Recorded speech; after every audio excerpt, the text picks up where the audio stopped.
Welcome everyone, welcome. It is week 4 of season 10 of the Crucible. For those of you that have no idea what this event is about, well, you sign up, I balance the teams, and make sure everyone has a similar or as equal as possible odds of winning the event, and then you go ham, showing your skills and prowess in combat. Anyways, let's start the event off.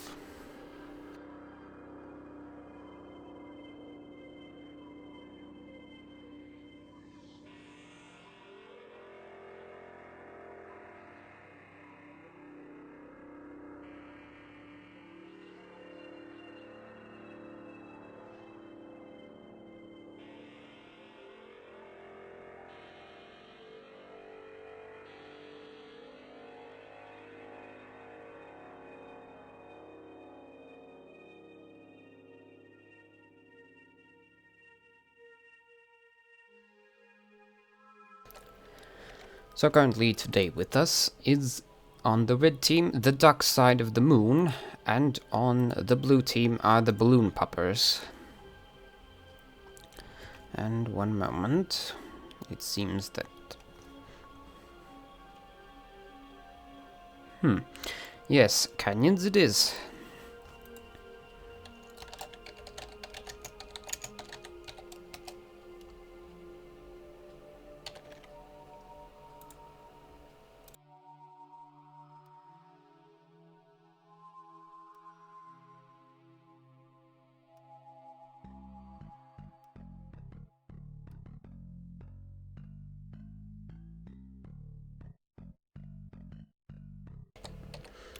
And so, 4-minute timer.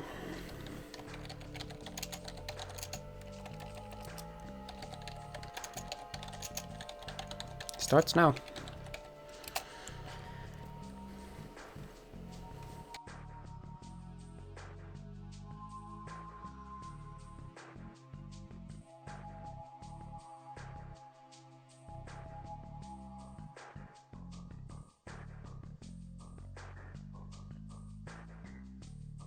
By the way, apologies if you hear music that isn't the music that is currently playing on stream right now.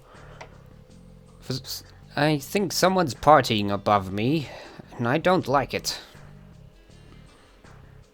Well, then again, it is currently the time of celebration, well, especially in my country.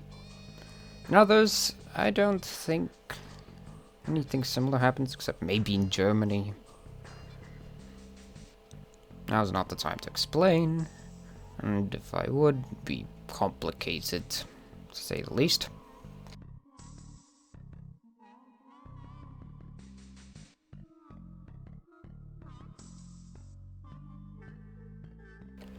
And also not to mention the fact that there's a heat wave going on in my place, and I'm sweating out a river. Certainly annoying.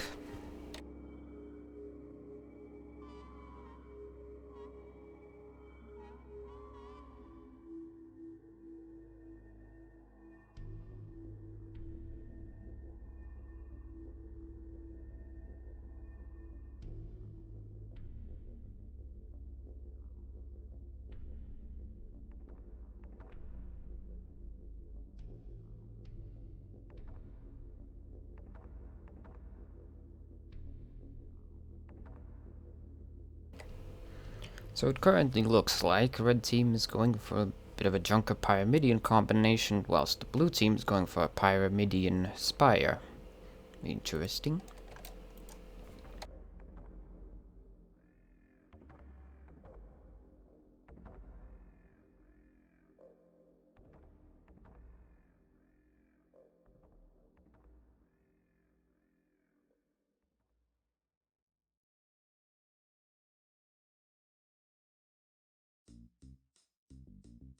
Now, as always, remember to sign up for next week.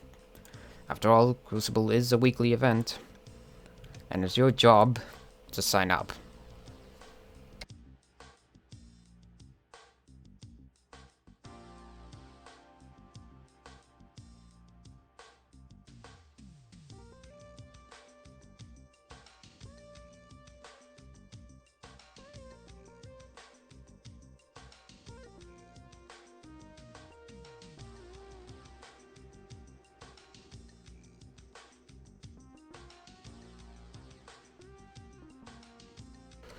And so it is a minute away from the first match of this week. Ships are still changing though.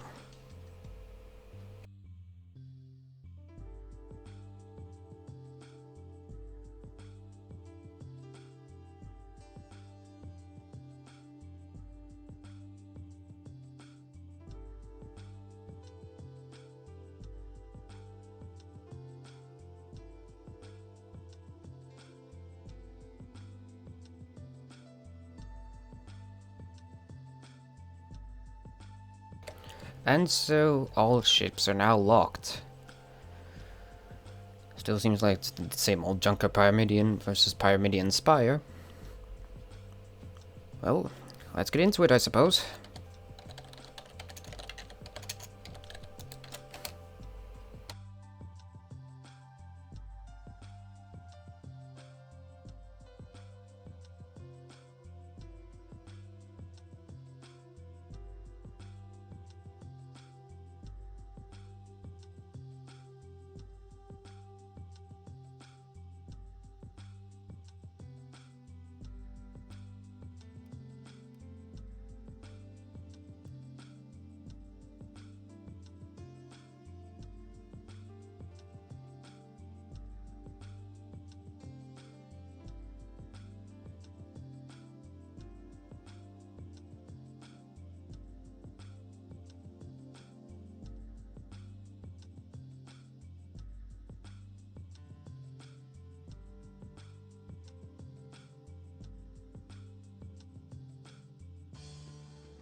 And we are currently in the lobby.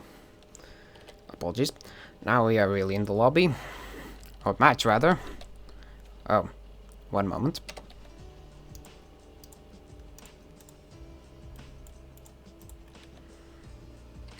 I seem to have forgotten basically everything. Alright, ship callouts. Ship number 1, the Water Frogs, piloted by... where am I? It is a Junker with a front Gatling, a side Gatling flak on the right, and a double Artemis on the left side. Ship number 2, the La Gianella, piloted by the Italian Flamer. It is a Artling with a side flak and flare. Ship number 3, the Dancing Together, piloted by Alpha Sierra. It is a Metamidian with the Gat Water up front, a side Banshee, and a flare launcher. And ship number 4 is the one and only Imperial Legion, piloted by Thrill. It's a Spire with a front Watcher, mortar, and 2 Gatlings. And it seems that both teams have already encountered each other, and the battle begins. With the Imperial Legion successfully flanking the Water Frogs and getting a good watch in. La Gianella being out of position to help their ally as the first armor break goes into the Water Frogs. Mortars go out, and that's first kill for blue. La Gianella is now, well, doomed without its ally, as that kill spire will just simply melt them apart, piece by piece.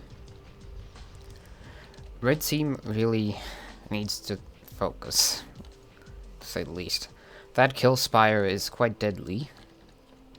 However, if they exude enough pressure on it, it might die. The issue is, the blue team got a good, successful jump on the red team.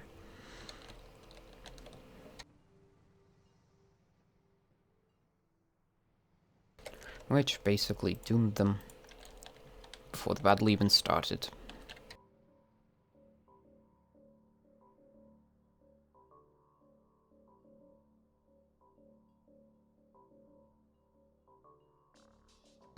Red team has respawned at the north of the canyons. Let's jump to them.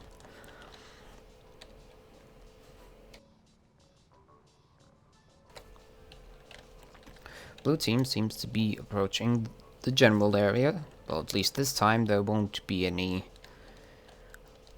flanks by the blue team. unless red team unwittingly actually shows their backs to them. And spots go out, the Water Frogs targeting the Imperial Legion, and as last time, both blue ships targeting the Water Frogs. The Imperial Legion armor broken, however, retaliation fire does not come in time. The Imperial Legion about to lose its armor yet again by sustained fire from both red ships. Flax miss. Another armor break, another chance to save and kill a Spire. Sadly, red team's lacking Spire in a timely some flax in the timely manner. However, they do in the end successfully take down the Spire at the cost of the Junker. Now it is the Battle of Pyramidians. It all comes down to how the Artemis gunner functions, and, well, of course, Frostbound showing his best, and taking down both front guns of the Metamidian, no problem. Blue team is now backing up, as this is, after all, red spawn. And, well, blue team seems to have both of the doomed ships have respawned and are returning. That, of course, being the more immediate advantage of being in their home territory.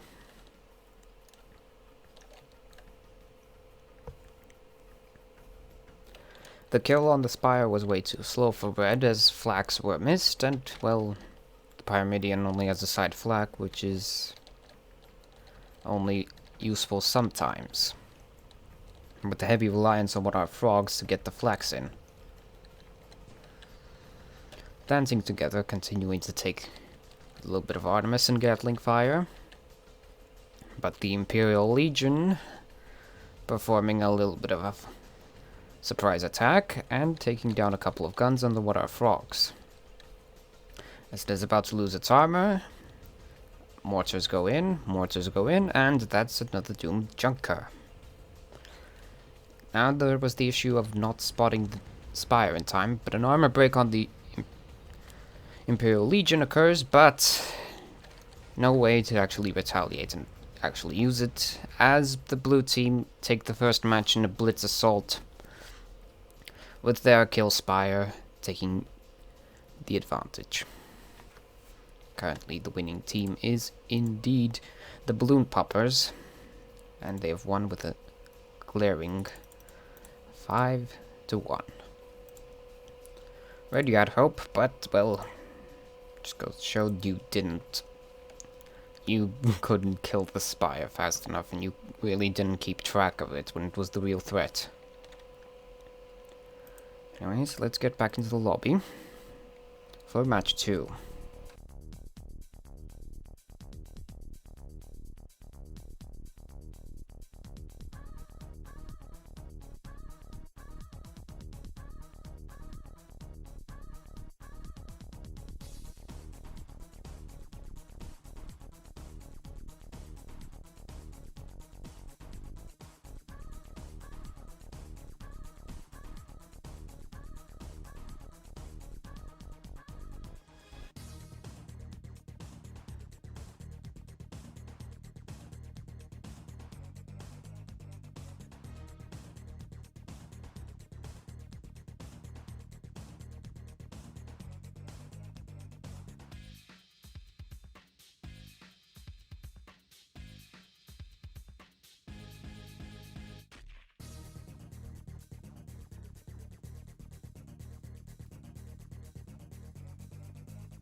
Right, so everyone finally has been here, and finally has returned.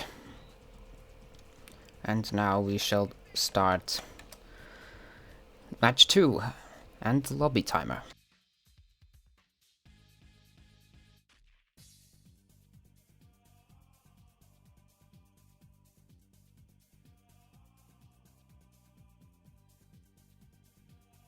Or rather, the map vote timer, which is now on.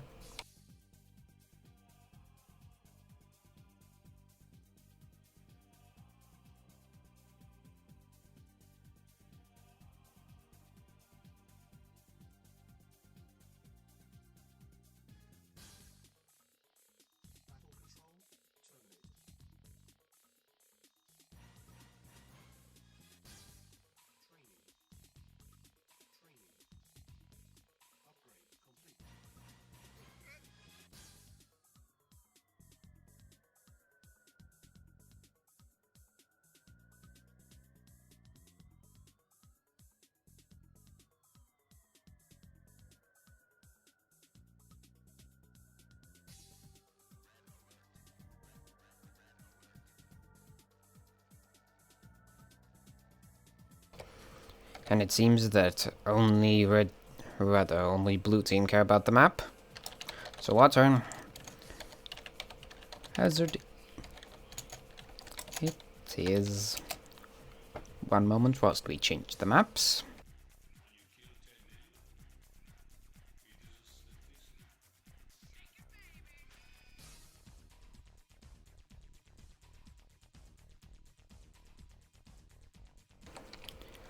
And so, we shall begin with the lobby timer.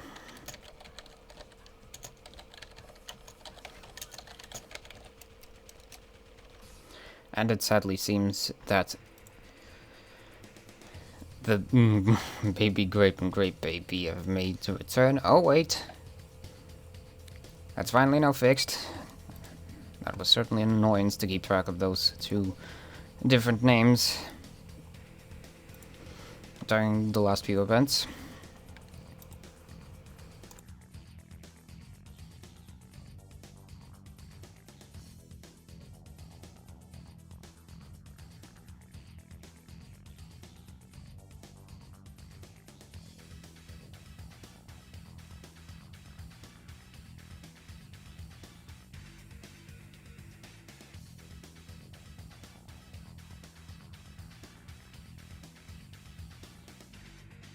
Oh dear, I should have actually pressed the start button on my timer instead of waiting around. Good grief, am I forgetful.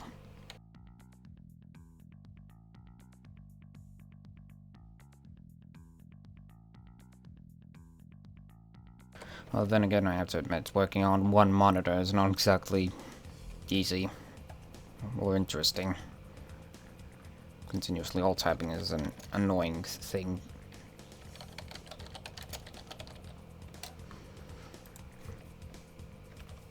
But, well,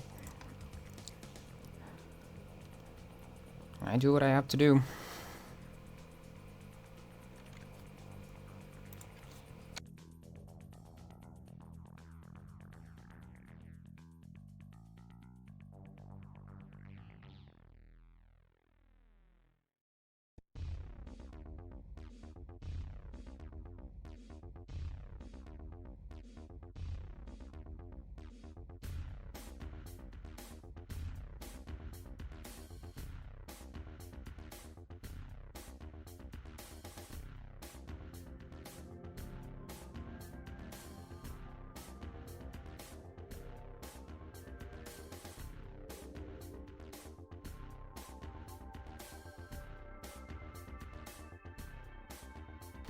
Whilst we are waiting around for the lobby timer to expire, for both teams to come to a consensus and begin the match early, I have to put a little message out here. The Crewcible is currently hunting for a caster. It doesn't matter if you can stream or not. All that matters is if you're willing to talk to the audience and cover for the brief moments of silence that occur constantly, as I'm not exactly a chatty person. And I do believe that I am sometimes a bit too silent, but I can't help myself with that. So once again, to anyone who's interested, send me a message on Discord and we shall have a chat.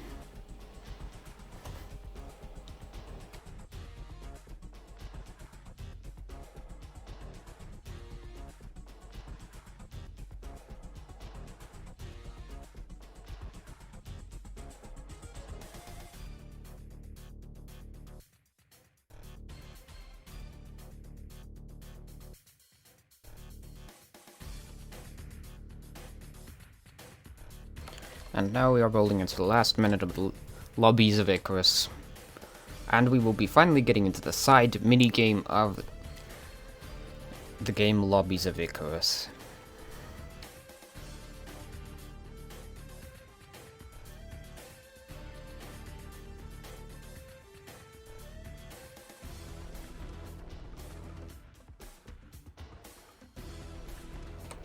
I did not know that colors had sound, Crybon. Did not know that was a thing. But alright, thank you for enlightening me.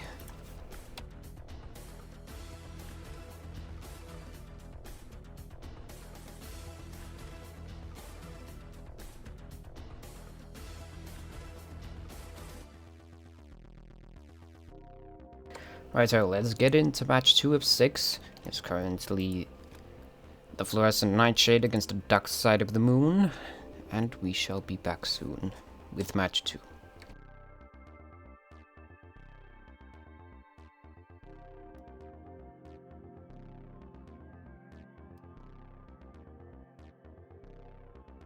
And boy, am I getting tired of force starting the lobby because some people just don't ready up in time.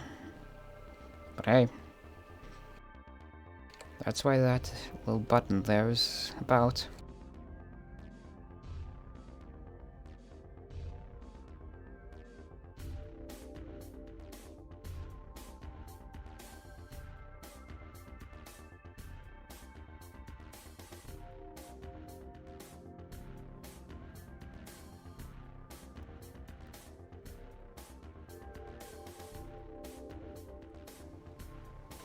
And so, we are now live with match 2 of 6.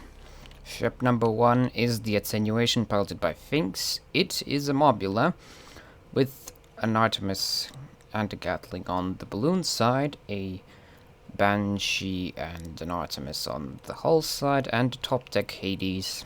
Ship number 2 is the Grey Baby piloted by Malsen. Here we go again.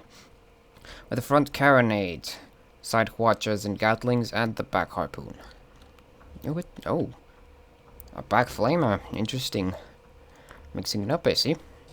Ship number 3 is the Minty Breeze, piloted by Where Am I? It is the return of the blue magnates with front. Those Gatlings, the shadows are making it difficult. Yep, those are Gatlings with a mid-deck Artemis and flag and a side watcher carronade. Ship number 4 is the Truslana. Apologies, I don't speak Italian. Piloted by the Italian Flamer, it is a front carronade fish, so a blender fish, with a side Flamer on the right, and a left side Gatling, and what I assume is a Banshee. I thought it was a flag. But well, anyways, let's get into it. Both sides have already spotted each other, and, well, Autumn go flying, as per usual. And even some Hades shots. Currently seems that the blender fish is under heavy fire. But only half of each team's ships are spotted right now. Then again, that magnate is not exactly blending into the environment. I understand that you want to show off your fashion, Where Am I, but doesn't make much tactical sense to make your ship that vibrant of a color that it burns the eyes and you can clearly see it no matter where you are. Then again, I don't really take my own advice to heart. I have a green Crusader, for crying out loud.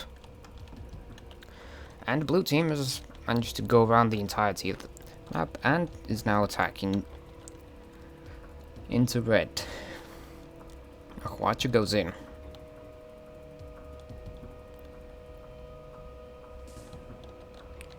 And, well, seems that there are currently 1 versus 1s with the attenuation getting popped, and the Great Baby ramming the Minty Breeze, as Corsairs do. Normally, the attenuation has lost its balloon again and almost about to lose its armor from a bit of a cooking. Yes, I smell cooked mobula. Attenuation has been armor broken, and has been rammed a bit, and is in a pixel of perma, but the Minty Breeze is not doing well either, getting popped and broken as well. Yeah, the thing about those annoying pesky blenderfish is that they pop you a lot. The crew must be on high alert to make sure that the ship doesn't fall apart. And even then, there's not much you can do. The Great Baby looks like finally has decided to save their ally and, well, close in on the fish.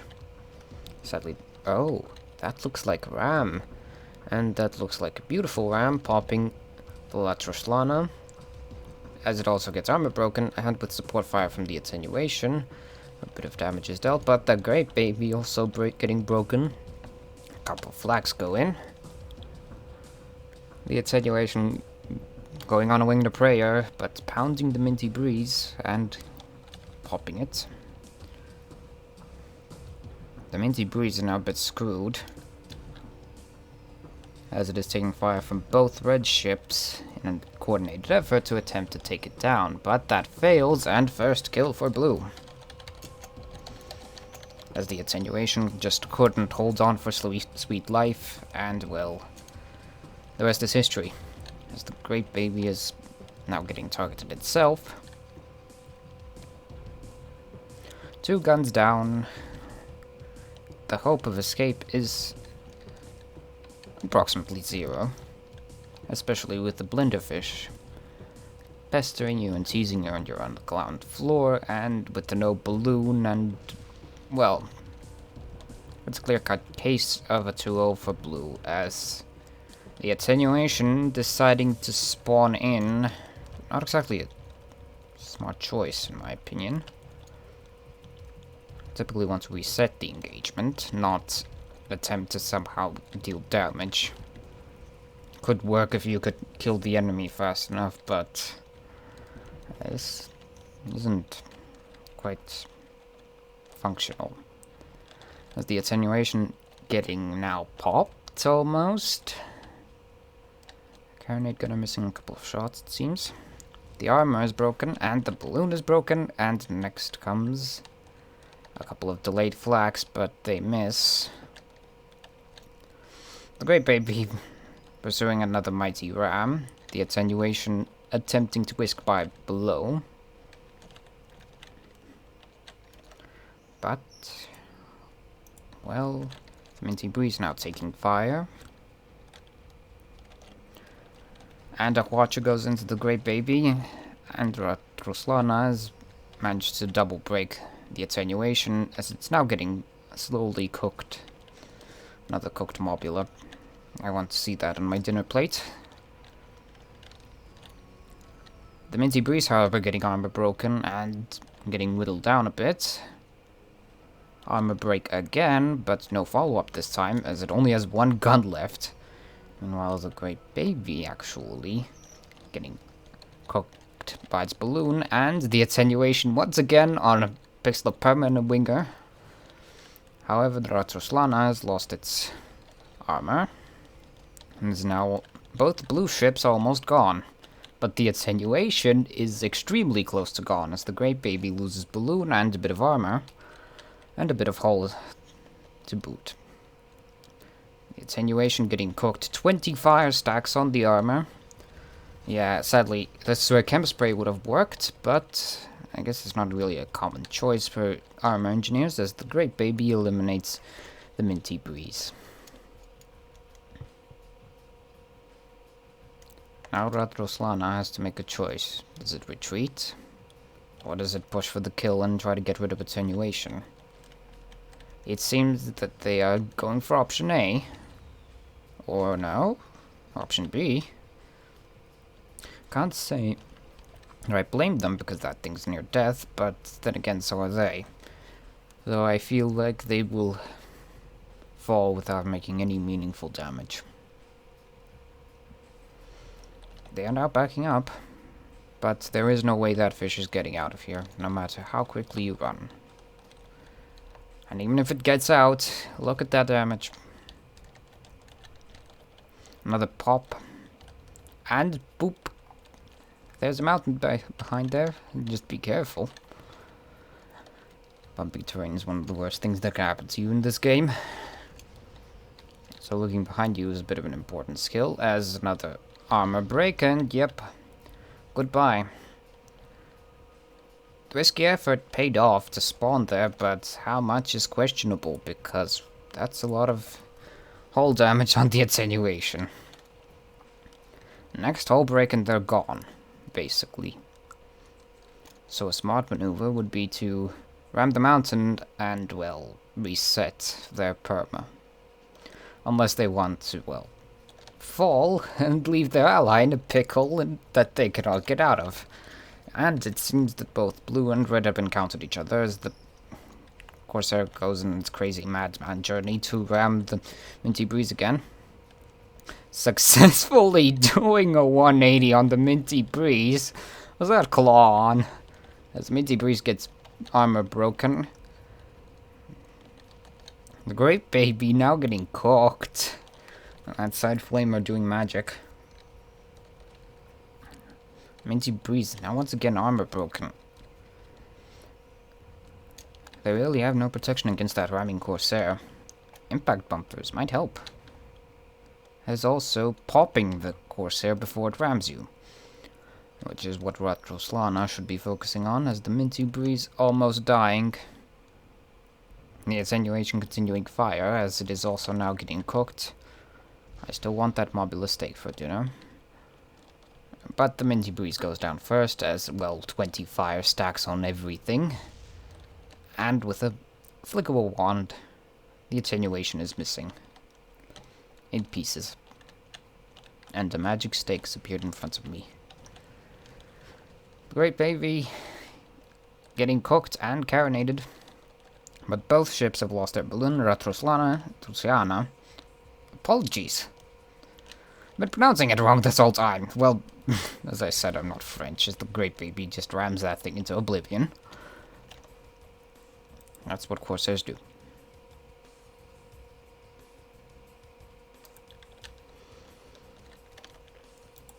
So currently, 4-3 in favor of Red Team, although their Corsair is not looking good. Blue could still come back from this, but it's questionable. Especially with that ramming Corsair. If Red doesn't adapt a strategy to defeating that, well, Blue rather, it's not going to be likely that they win. To prevent ramming, firstly pop a balloon. You can't ram if you miss the ram. And, well, Corsairs also mostly rely on a little bit of balloon ramming to, well, deal the damage. And, well, no balloon, and, well, you can't really do that much. Ratrusiana should really be focusing on the Great Baby as much as possible, or at least keeping it distracted long enough for their friends to, well, kill it off. Right now, Blue currently attempting to wiggle around this mountain, avoiding the attenuation's long-range weaponry.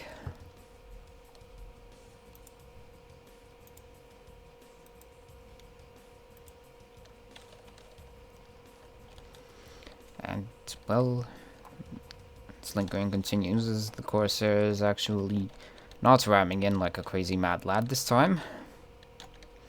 But that makes sense.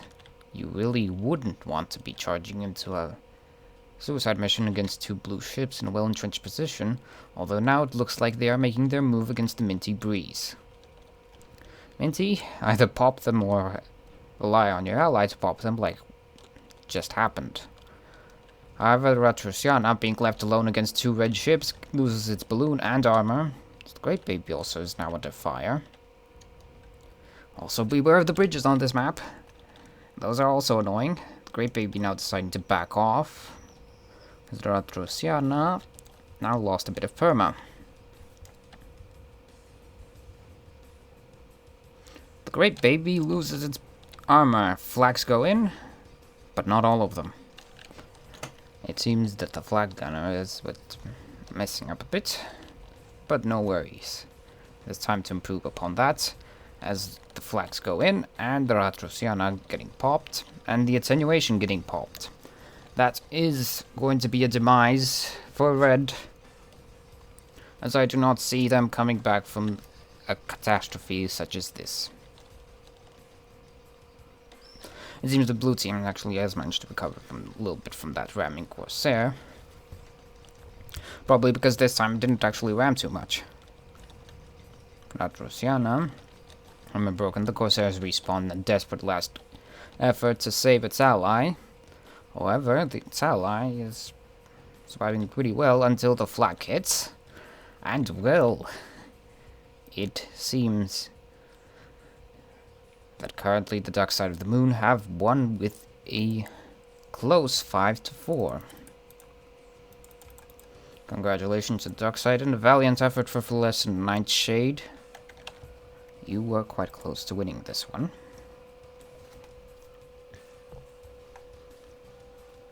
A little bit of passiveness by the Corsair at the end did block things up a bit, but not a lot you can do about it.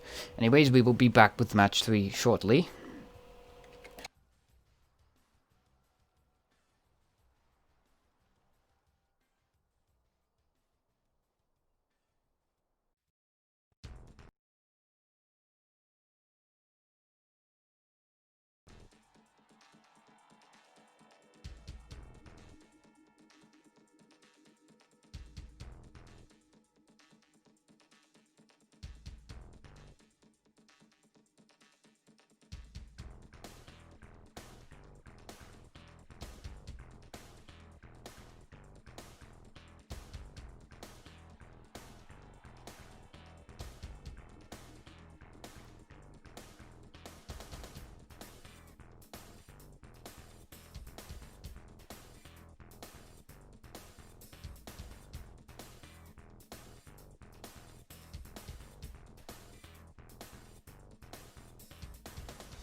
And we are back. Match 3. And it is going to be the Fluorescent Nightshade on blue against the Balloon Poppers on red. We shall see how each team performs as we now start off Match 3's lobby timer with a little bit of map vote. Hopefully everyone's democratically minded to, well, do their part and actually vote.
So, Paraton, is it?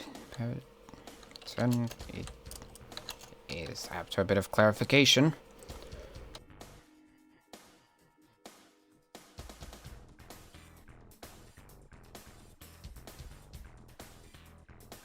Yes, Paraton it is. We will be back soon.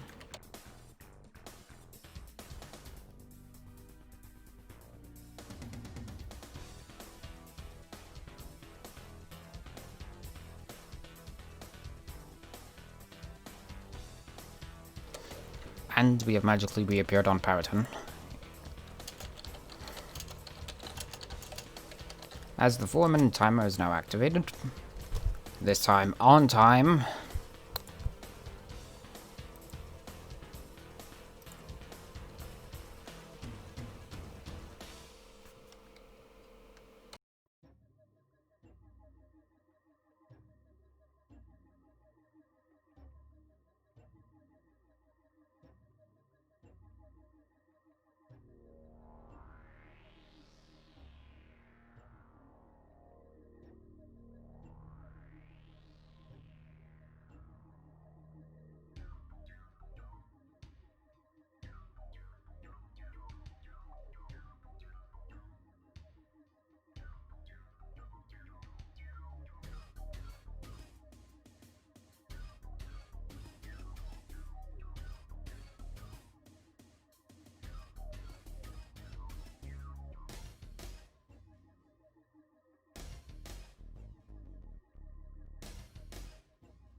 And so, currently it will be the balloon poppers against the fluorescent nightshade.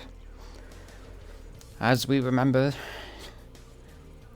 currently the fluorescent nightshade is currently the losing team, having lost both against the poppers and against the ducks, duck side of the moon. But there is still potential to come back, of course. All they have to do is just simply fix up a few core issues.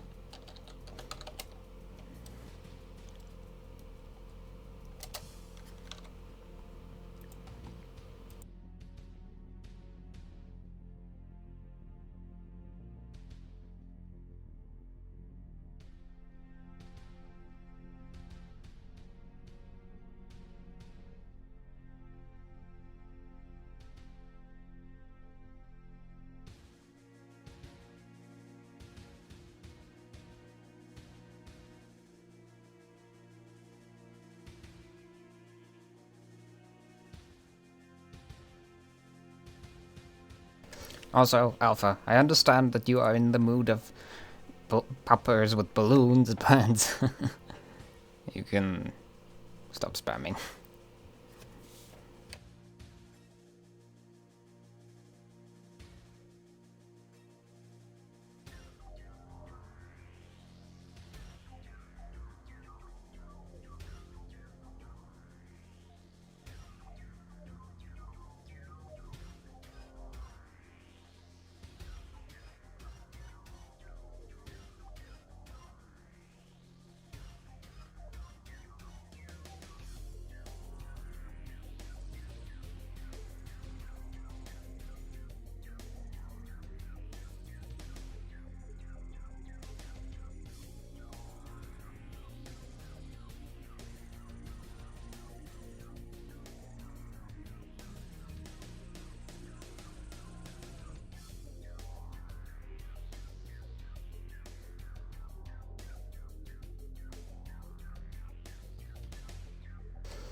And so it's the last 15 seconds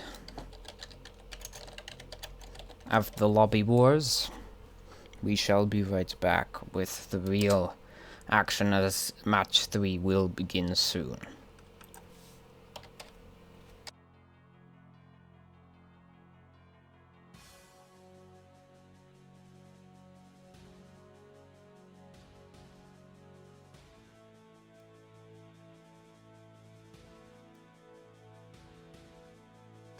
Still getting tired of being forced to force start. Jesus. All I have to do is click a button. I'll click 3.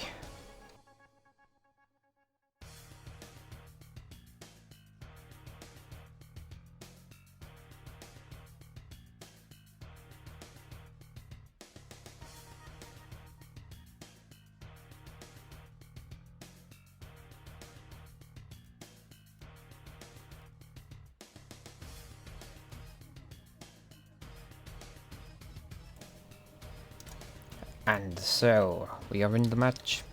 Ship number 1, piloted by Alpha Sierra. It is the Dancing Together. Same old Minion with the side Banshee this time. And, no wait, not a Banshee before. Mixing ships up with a back flare. Ship number 2, the Baby Grape. Piloted by Thrill. It is a front double Gatling, a mid-deck double Artemis, and a back double Carronade. Magnate, interesting. Ship number 3, the Sorrow, which just booped the building, piloted by Finks. Bad Omen. Front Watcher, side Carronade, and a Gat Banshee on the left. Ship number 4 is the Great Baby, piloted by Mosen. Oh great, we're back with the confusing names. With a front Carronade, side Gatling, side Watchers, and the back Cooker Flamer. Great Baby already taking a punishment. Armor goes down, mortars go in, but not enough to kill it with one clip. The Sorrow boops. Again, I understand it's Paraton, but weren't you the ones that voted for it? Also, first kill for red.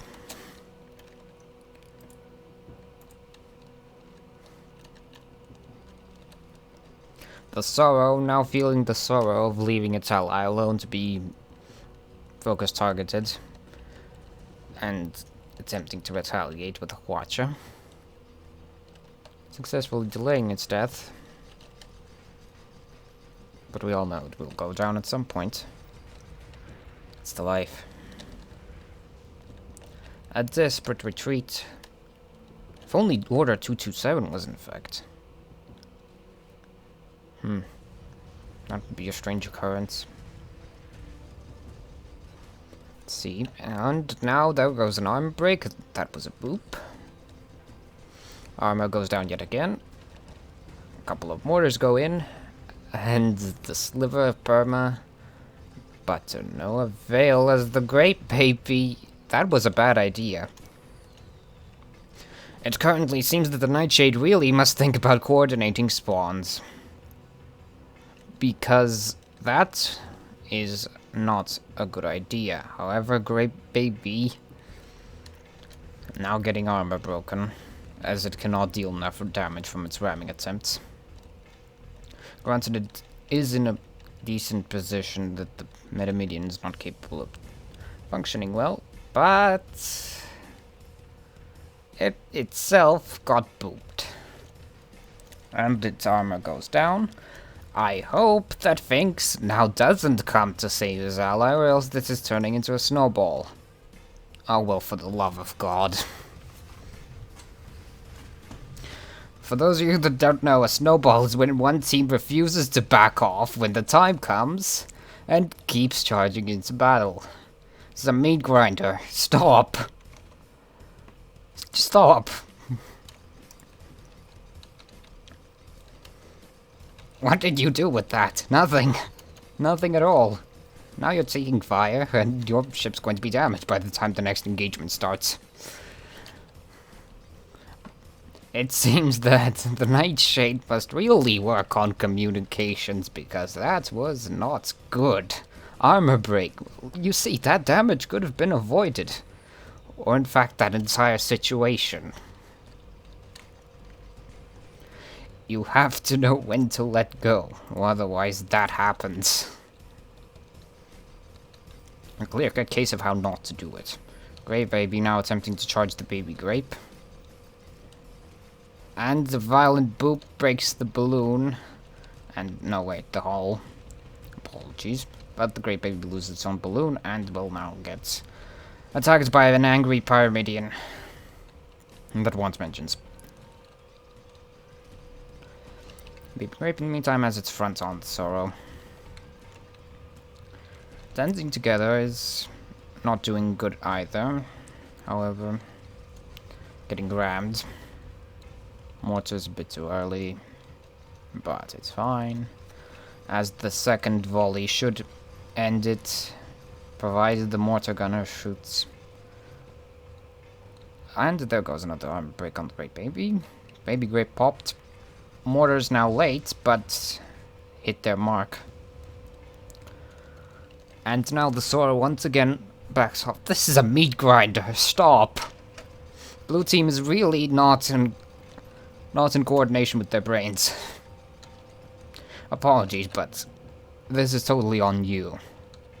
Your strategies are just lacking.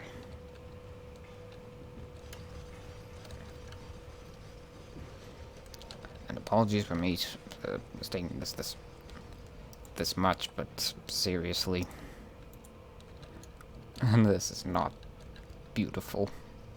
I feel bad for Blue. I know they want to win, but I can't. They can't keep doing this. They just can't, as the armor goes down with Sorrow and it almost dies. In fact, I think the match will be decided in the next minute. Oh, I'm not mistaken. Well, that was a complete slaughter. Poppers win a 5-0. Miserable. I'm saddened. I'm just saddened. Nightshade, get your act together. I mean, seriously. Use the break you're going to get by thinking over what you've done wrong. Because seriously. Anyways, we'll be back with match 4 soon.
And we return, the second half of Crucible. As we are back together with once again the poppers on red and the dark side of the moon on blue. Well, both sides have switched. Well, both teams have switched sides as we get into the fourth. Out for the lava. I don't even get to... I don't even get to announce the bloody votes. And someone's already voted. Give me a break. I understand you are telepaths. That you know what's going to happen next, but... Jesus.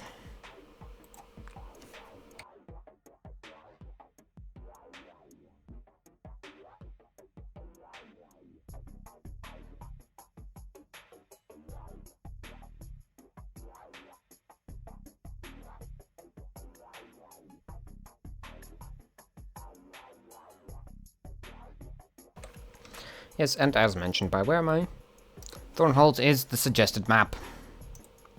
You cannot vote for a suggested map that you will be playing on.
Oh, god dang it.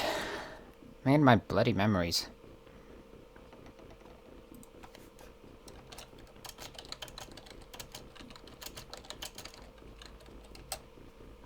Yes, sadly that is a bit too late.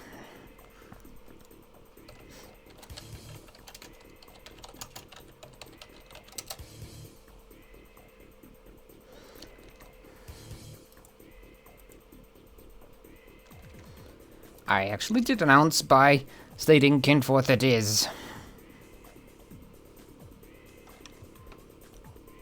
Oh. Rage quits. Sad to see. But yes, I highly suggest rechecking the rules because, once again, you cannot vote for a map that is going to be suggested. It's to avoid certain issues when it comes to replaying maps. I'd be perfectly fine for it if it wasn't for the rule that, well, you can't play on the same map twice. And, well, there might come an issue where, well, just understand it's bad. There's enough of a map pool that you can actually vote for plenty of maps, as you can see. And another thing, you can't vote for a map, a suggested map that wasn't actually played. That also is true. But indeed, let's get back to the lobby madness. It seems now Frostbound has vanished and has returned.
The last minute of the lobby is upon us, as we are about to begin match 4 of 6.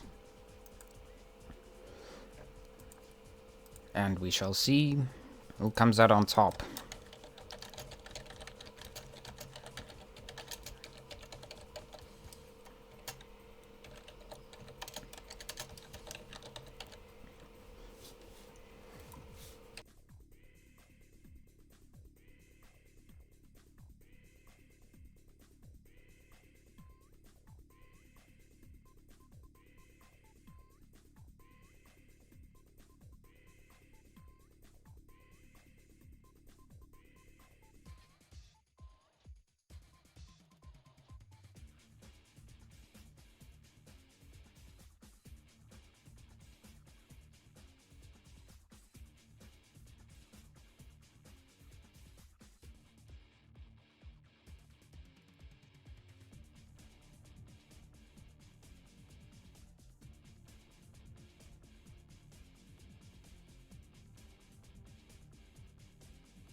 It seems that there are some lobby issues. Interesting.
Righto, so before anyone says anything,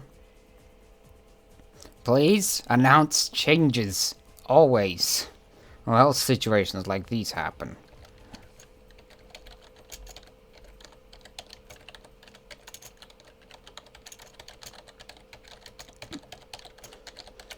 And as it stands, I sadly have a lot of things to pay attention to, so I often enough cannot keep track of the ships well enough.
Not again.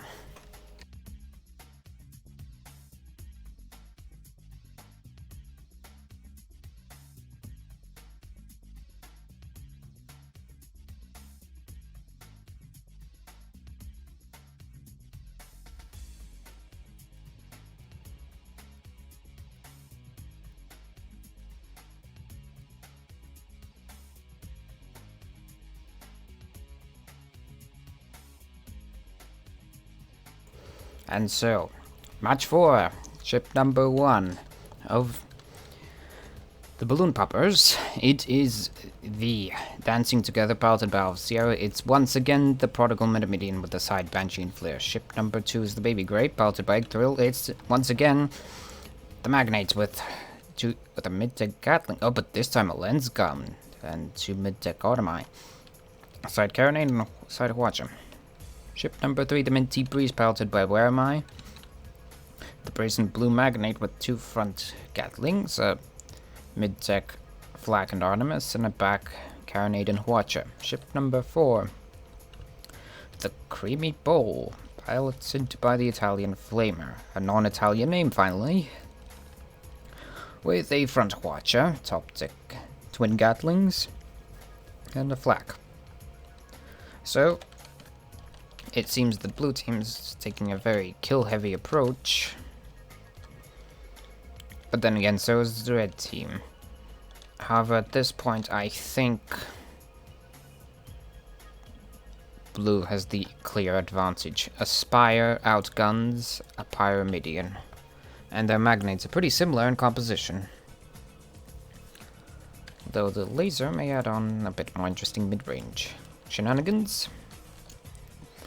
But then again, neither side has spotted each other, but they are indeed in the process of doing so.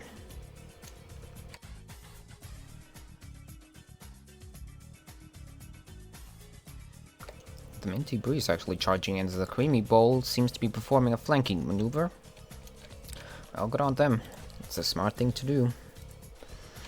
Just make sure that Minty Breeze doesn't get, well, broken. Now it seems that the Creamy Bowl is just hiding, waiting for an overly aggressive Metamidian to charge in. Like now, and... oh, they're dancing together, already feeling the... that was brutal.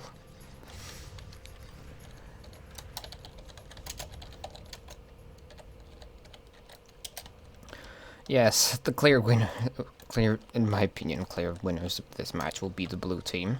The Spire just simply outguns their Pyramidian. And yes, Alpha Sierra, you did done goof. But say, I doubt that would change much. You lost the loadout wars. You just sad fate. The Baby Grape now alone, but the Spire is out of position.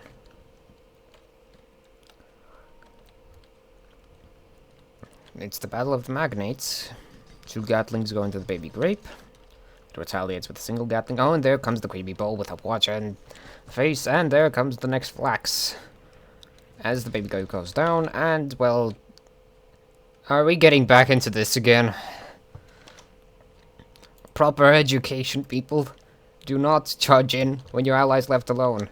Probability suggests they'll die. Unless they actually manage to successfully get out, in case of goldfishes and squids. In which case you can wait at your spawn point for them to come back to you. Not this suicide shenanigans. No, stop it. I understand it's Crucible and the place to learn, but... I swear I've seen this for the upteenth time today already. And I have to say, it's tiring.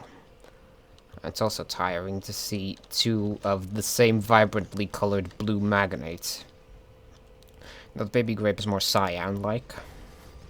And I'll stop chatting about colors as the Minty Breeze gets armor broken. Creamy Bowl, however, aggressively charging the Dancing Together. Willing to show off it has more guns. More Daka. However, it does get armor broken. Neither side dying, but both sides losing a lot. Flags too early, but... both ships now have lost guns and are incapable of killing the other. With efficiency, but... oh, the Creamy Bowl does indeed manage to kill the Pyramidian as the Baby Grape attempts a suicide into the Creamy Bowl. And it works. The Minty Breeze now has a good position to finish off baby grape, but they must act fast. This is red spawn. The one time you should actually spawn in. Granted, if they don't kill the baby grape before then. However, it's a really fickle situation. If you spawn in, like now, there's a high probability that the blue team just simply kills the baby grape, and then, well, it's another slaughter. Granted, the Minty Breeze is pulling off the sleep maneuver and actually attempting to evacuate as fast as possible. As the laser starts poking. Do you know, a Magnate's top speed is actually faster than a Pyramidion? However, red team should not be chasing too much, as there is still a Spire on the wild that can easily kill both of the red ships with but a blink. Minty Breeze loses armor, but safely vacates the area with no serious damage. For now. As they once again walk into the ambush of the Spire, but this time it's a bit different. Minty Breeze not in position to help out its allies. The baby grape charges the creamy bowl. Armor goes down, hydrogen goes up. Evasive maneuvers preserve the perma of that Spire. As a bounce, a boing, and another armor break, but it's too high for any of the red ships to retaliate. Another bump. Creamy bowl, still staying high and still surviving, albeit losing armor. However, the Dancing Together loses armor as well. Watch in the back as well. No guns on the Dancing Together, so it cannot fight back. The Creamy Bowl does lose armor. Flags too early, but support flag from the Minty Breeze ends the dancing, as the Creamy Bowl picks the wrong course and rams the terrain. It's the Battle of the Magnates. And currently both are damaged. Minty Breeze now being the loser, however, as Accurate Dynamite disabled its two guns. And an armor break goes. They are smack dab in the middle of the map, but the red team has the advantage on spawns because their ship died faster. And the Minty Breeze is not looking so hot. Those flags will do you no good. Granted, the Creamy Bowl is charging in amazing speeds and forces off the baby grape from the battle. The preemptive Watcher. Retaliation Watchers go in as the Dancing Together realizes that the Spire is now exposed in its life-saving attempt, as armor almost goes down, and now it should be the time it shouldn't charge, because, well, maybe, but hydrogen prevails. Minty Breeze caught out of position way too long, as the Spire is now being focused, but the baby grape gets armor broken, flags miss. Most of them. There is still hope, as the Creamy Bowl gets mortared in the face. And flags go in now as the baby grape goes down. The dark side of the moon have got vengeance on their oppressors for winning the first match. Yes, indeed. With a 5-2. Granted, the first match was a 5-1 in favor of Poppers. But still. Maybe if the Spire didn't, then goof. Maybe it would have actually been a tie.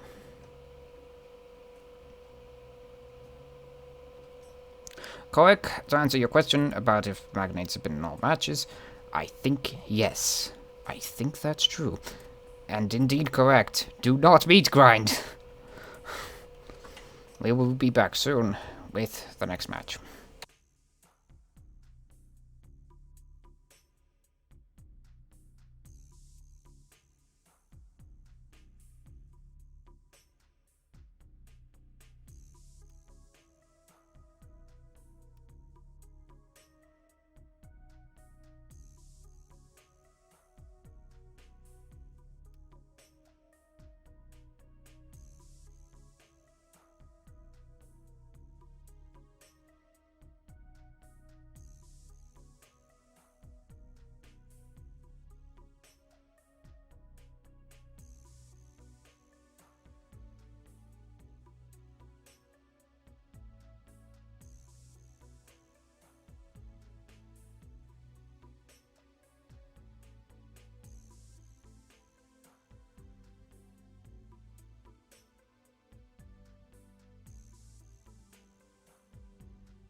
What are you doing, cat? Get off the table! Get off! Get off the table! Yes, I told you. No, no, no.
Match 5.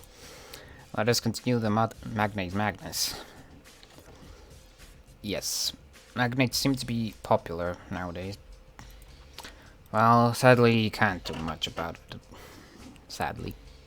Unless you can complain to Richard, in which case, good luck. Now, let's start with the map timer as it now activates. Oh, and oopsie. I seem to have forgotten to remove this. Apologies.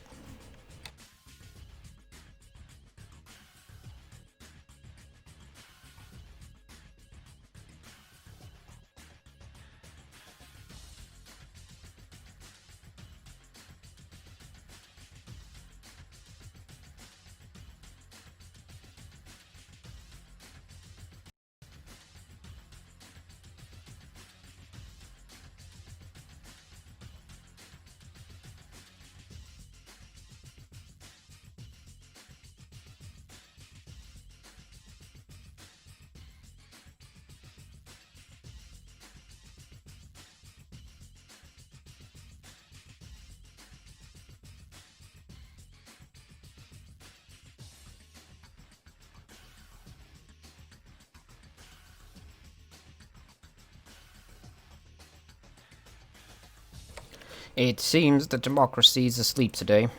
Saddening.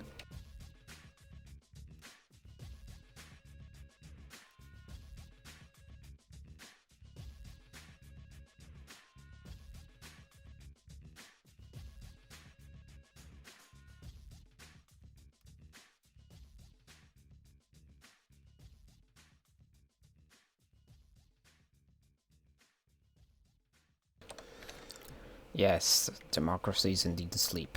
I haven't even had to toss a coin.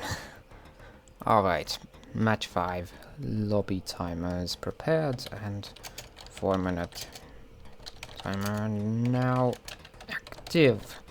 Let us begin. Of the lobby. Lobby's vigorous. If you want, just wait a couple of minutes, grab some drinks and such. Not that I'm going to be talking much, although I could for a change of pace.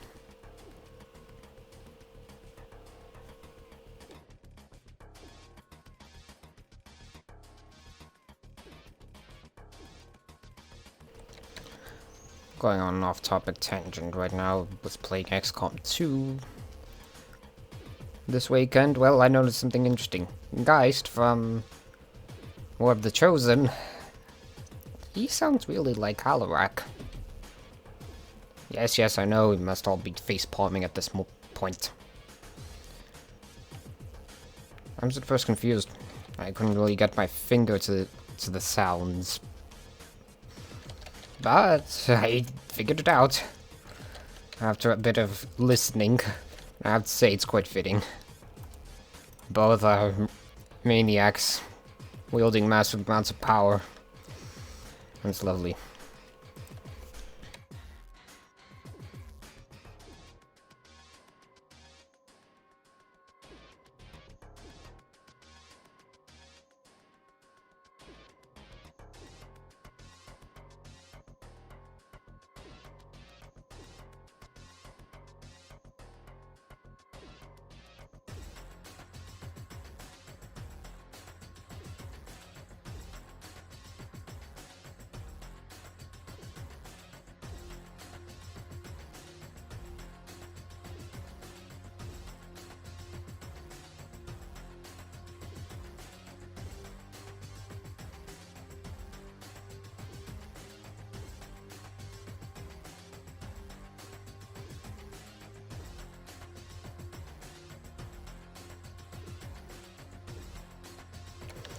Well, I don't know what he's looking at. I think it's the library. Not in the mood to check on it right now. All I can do is give the official description of what's area of effect, which is relatively simple.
And now begins match 5 of 6 of this week's Crucible.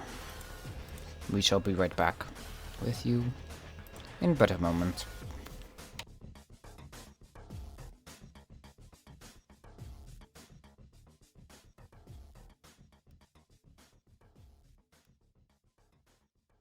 No, seriously, I'm getting tired of these forced startings. This is some kind of conspiracy. Really? How nice of you. Don't like these conspiracy theories. Or just me conspiracizing about nobody readying up on time. Whatever the bloody case. Next time, ready up. I don't like these secret pacts.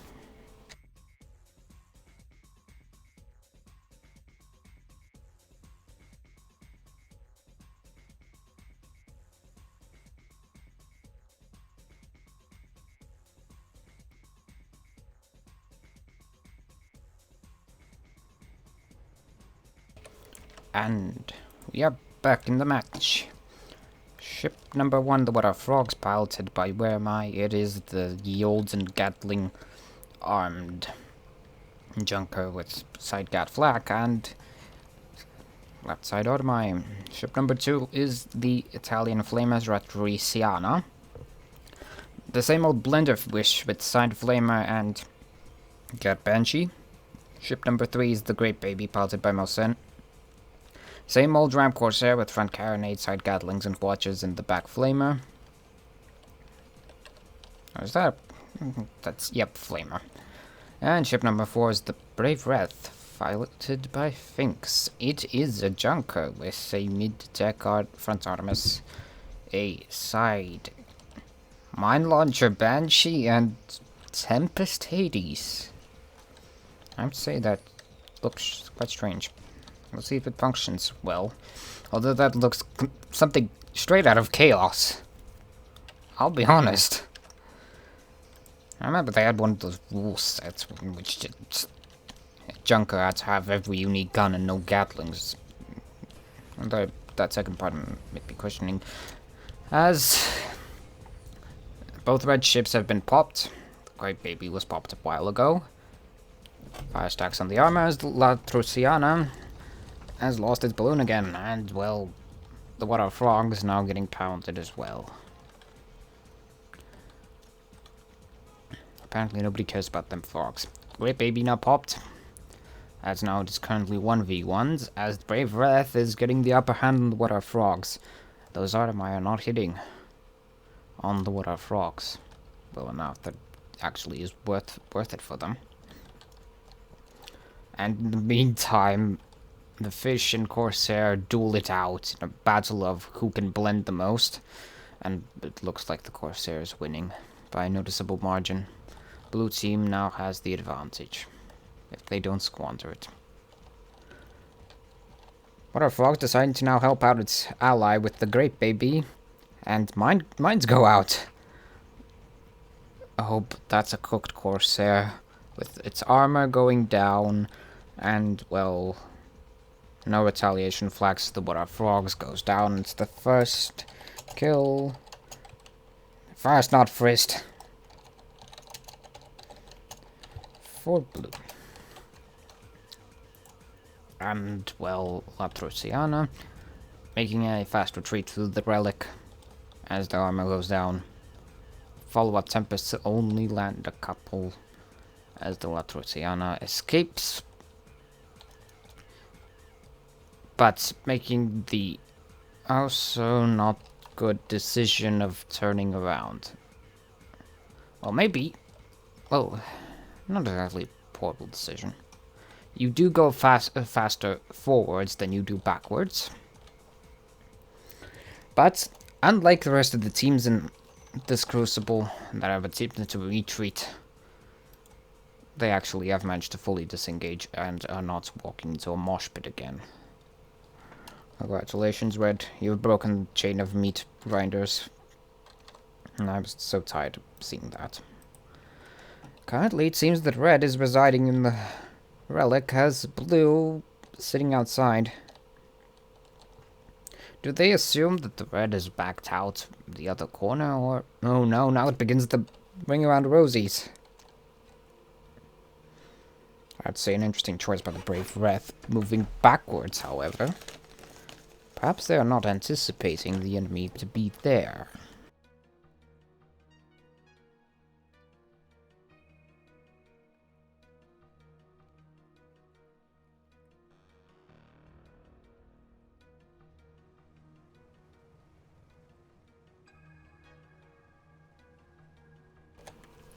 And thus continues Ring Around the Rosies. A pocket full of posies, and I don't want to sing the song anymore. However, this may end soon as the Water Frogs are in position to spot the blue team. But the inverse has just happened. Although, the Brave Earth has also been spotted in La Truciana, being also revealed in its attempt to rejoin its ally. There's already 5 minutes in, and Derelict is not a big map. Not by any means. Oh, also, Richard, please, once again, fix the walls. I still see them in my dreams. Alright, enough of that. Long-range action going on as the Brave Wrath once again imposing its long-range capabilities on the Water Frogs, which is desperately incapable of retaliating. I have to say, the double Artemises with Water Frogs are not working out currently. Especially since they are currently staying still, and not even attempting to fire back. I have a feeling that Blue Team should now have an understanding that La Truciana is attempting to flank them. Most likely with the effort of popping the junker so that the water frog's can approach its medium range and medium to close range and attempt to outmatch Brave Breath that way. However, La Truciana is not really acting.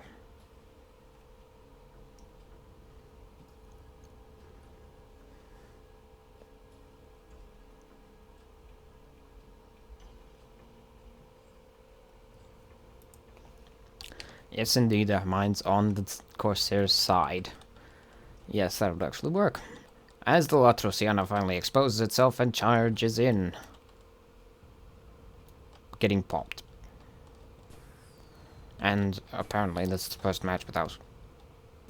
No, wait, I think there were a couple matches without magnates. Why am I misremembering something? Ah, screw it. Brave Breath popped. Great Baby lost its armor. However, flags are not in position. And even if they are too late. The Great Baby now getting double gatlinged as the flags finally go in and... almost getting it. Too late on those flags. But the kill finally occurs, and Red can get back to killing the Brave Breath. Now Red has the chance to capitalize. And those Artemai are now landing.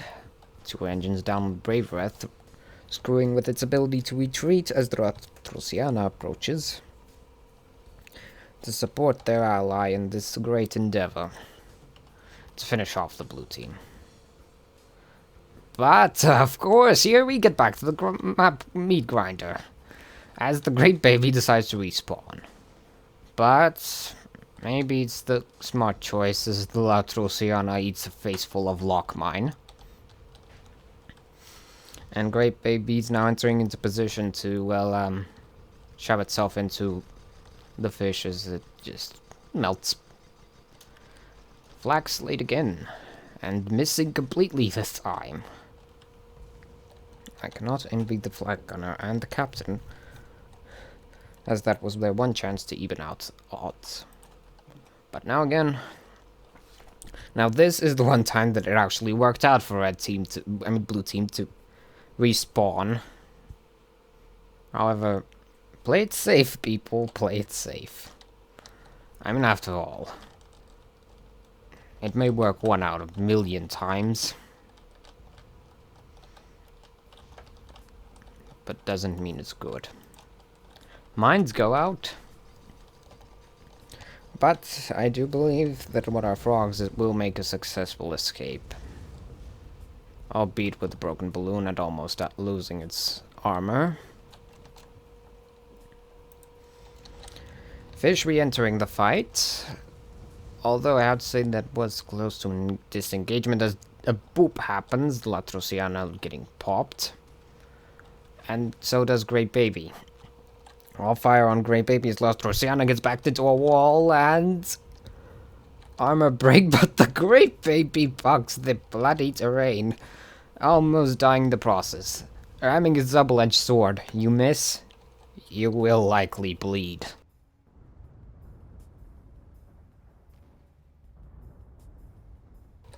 Oh, grief, my voice is going out.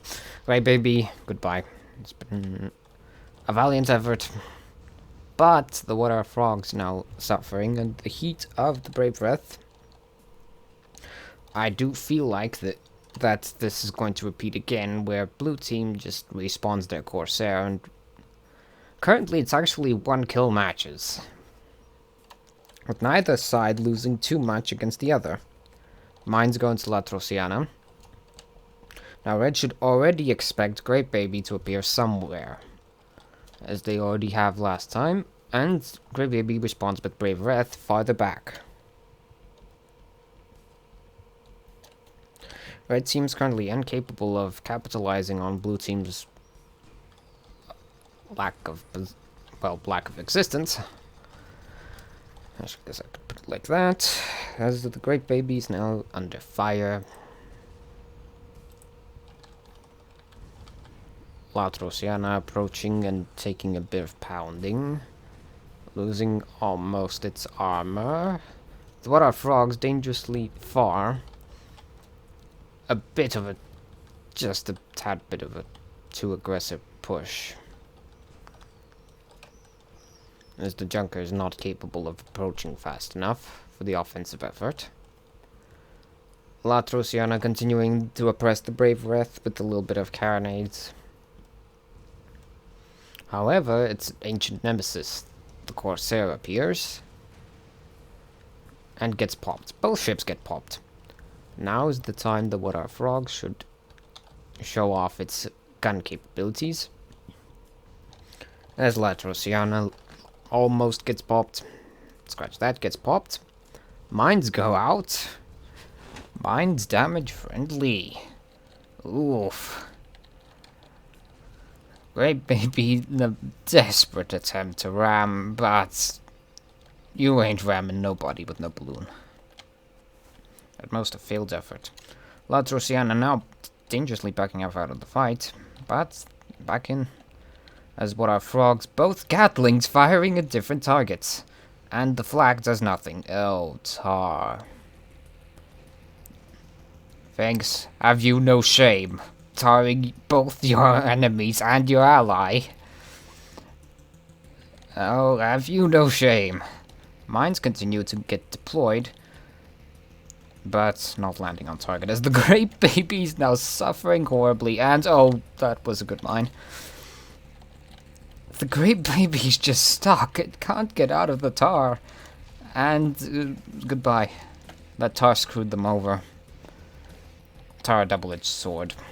You don't see tar in competitive times much. Sad Corsair noises and F's in chat for the poor Corsair that died. More tar! As their armor is currently cooking, and is now spaghetti. Or should I say steak? Yes, it's a lovely steak. Brave Wraith getting popped, having lost its armor already to the cooking of the flamethrowers. Great Baby now back in the fight, not wanting to give up their ally. But this is going to be the one time that respawning is actually a bad idea, because Brave Wraith... well, it goes down. Junker, goodbye.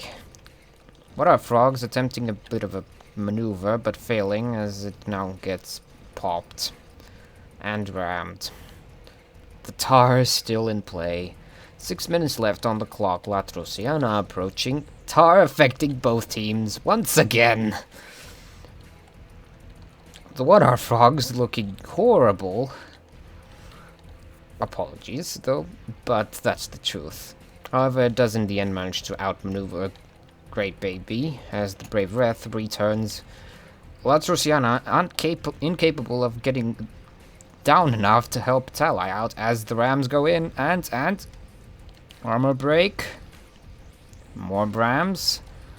Kill for the Great Baby. To remember, blue team has the first kill, but red team has the current kill advantage. Latrosiana should now make a quick retreat to their allies' base. Once again going through the hole in the derelict. A reliable maneuver to get the Junker off your back, but that Moonshine Corsair will not relent until you are gone. Carronades go out, but they are not in range. Latrosiana, retreat. They successfully get out of a sticky situation, leaving red team still with the advantage. And if they so desire, play the timer. However, I suggest not doing that, as if you win by the timer, you don't get a bonus point for winning the match. That's the truth.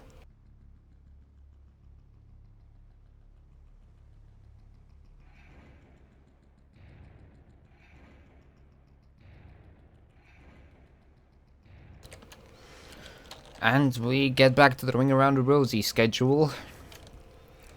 Seriously, just I had nothing else to do today.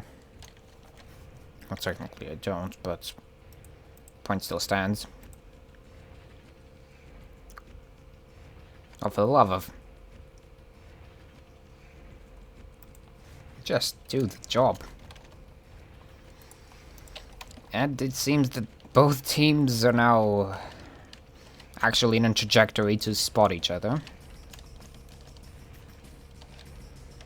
I should really, at some point, integrate Red Alert Remastered soundtrack into what you are listening today. The rock tracks are certainly something beautiful. Frank really outdid himself when remixing those tracks. It's glorious, beautiful, brings a tear to the eye. La Trociana now getting punished for revealing itself to both of the blue ships as the Water Frogs dangerously out of position. But they are indeed pulling off something interesting. They're attacking through a hole. A big gaping hole in the derelict. Shots go to both La Trociana and the Great Baby as the Great Baby sees its target and dedicates itself.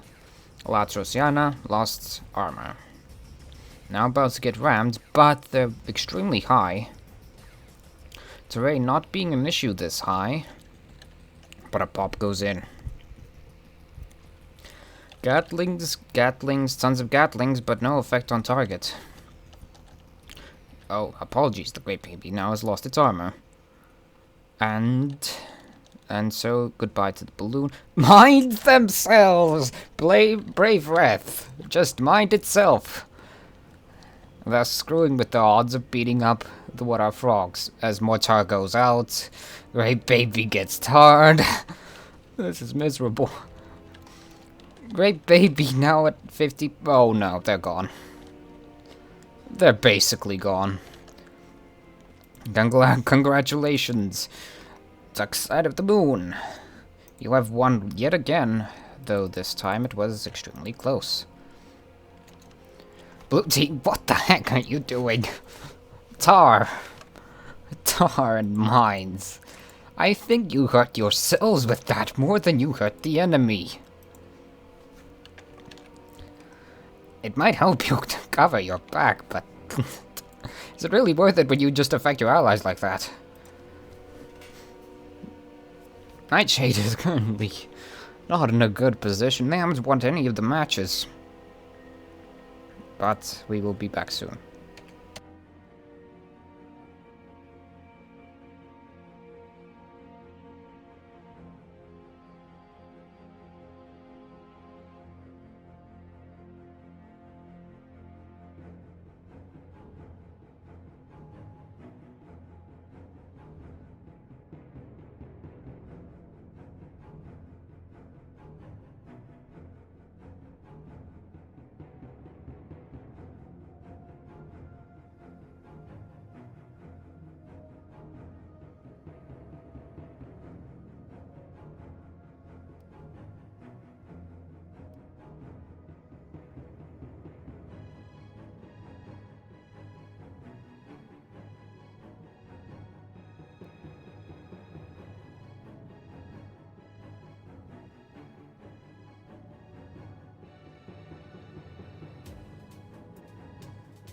Sudden interjection. Tar is indeed bad. Don't do tar, kids. Yes, Tears, you're correct.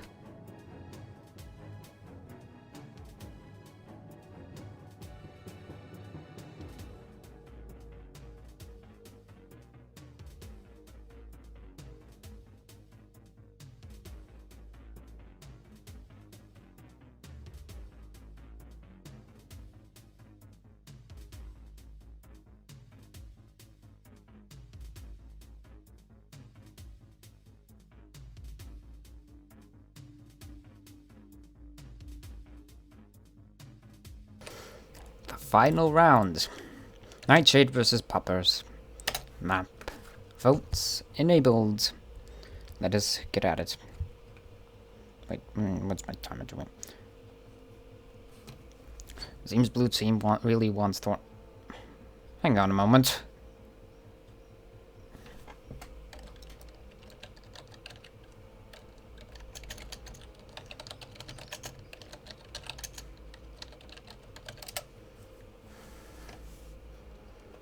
We seem to have an observer here. An illegal one at that. Please vacate the premises immediately. There's a stream for watching. If not, I'll have to take drastic measures, and, well, I don't want to. Oh, also, apologies.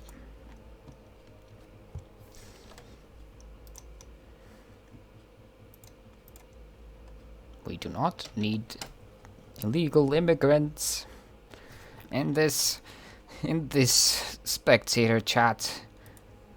We have no household here.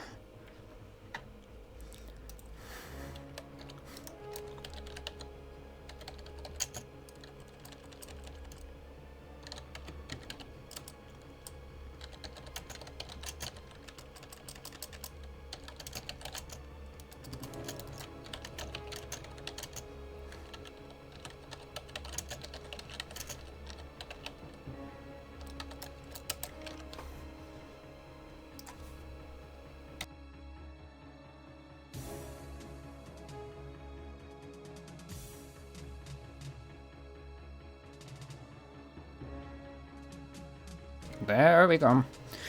Lobby timer. Started. Last match. Hope everyone had some good fun today. Just ram backward instead. Who rams with a junker? Even I don't. And I ram with Crusaders, for crying out loud. I've seen many rams. I've seen many ships that ram. I've never seen a junker ram, and I've never seen a junker ram do it proficiently.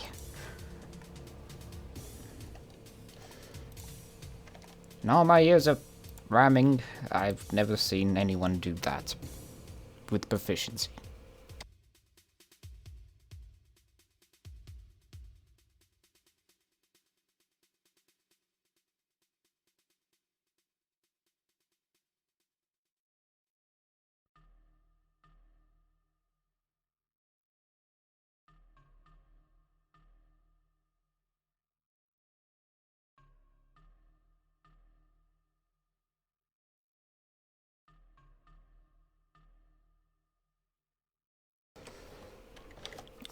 So everyone who's still watching this, remember, sign up for next week. This event is weekly. Alright, you're busy. Liberate some room. We have room for everyone, provided you sign up on time. It all depends on you to sign up. Now, once again, remember, sign up for Crewcible. Discord link is in the community notice board of the main Guns of Icarus Discord. Get into the main Guns of Icarus Discord. Simply go into game, click on Discord icon, and it'll take you to the official Discord.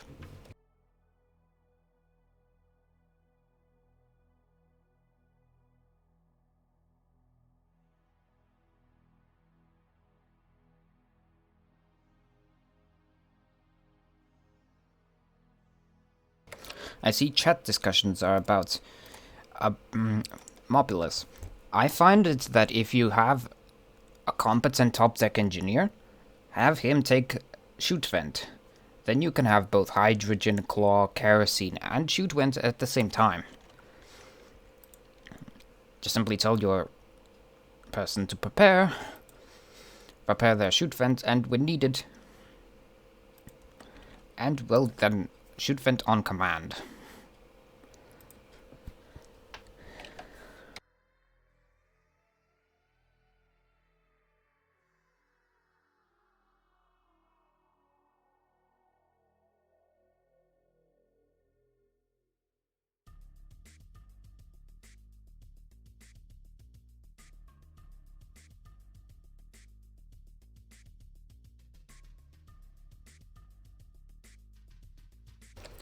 It currently seems that the Nightshade is preparing for a double junker game. Will be interesting to see.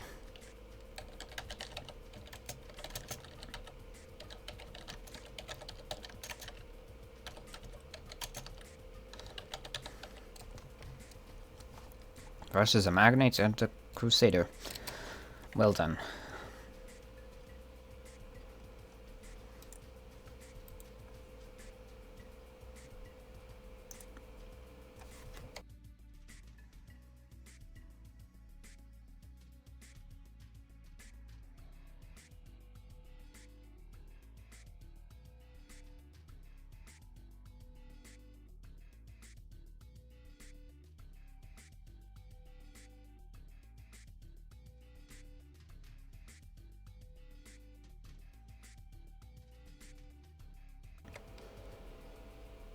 Are you kidding me?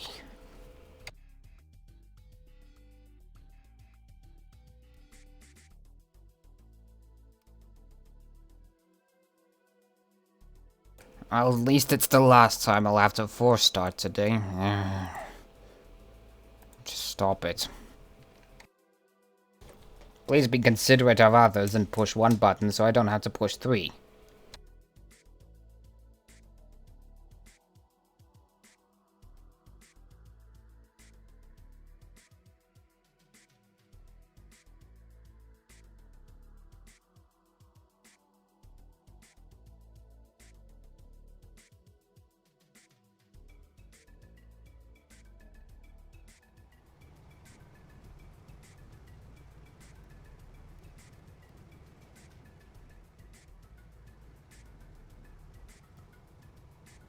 Final match begins now. Ship number 1, Brave Wrath, piloted by Hellfire. No, thanks.